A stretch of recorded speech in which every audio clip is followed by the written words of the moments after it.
ज़बूर 61।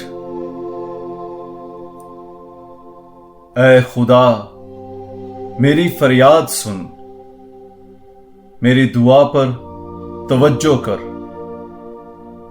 मैं इंतहाए जमीन से तुझे पुकारता हूं, जबकि मेरा दिल अफसुर्दा हो जाता है।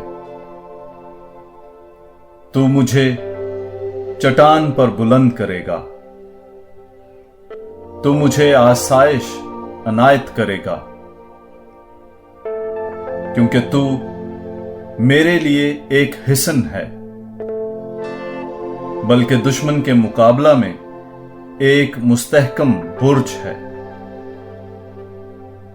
काश कि मैं हमेशा तेरे खैमे में रहूं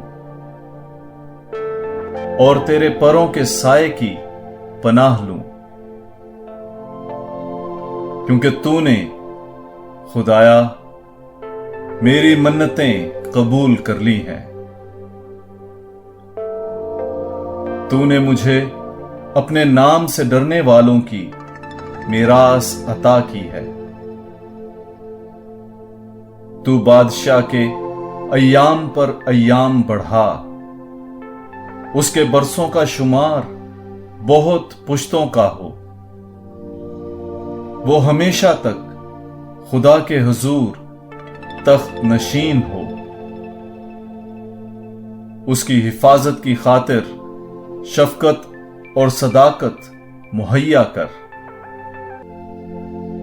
यूं मैं हमेशा तेरे नाम की हमद सराई करता रहूंगा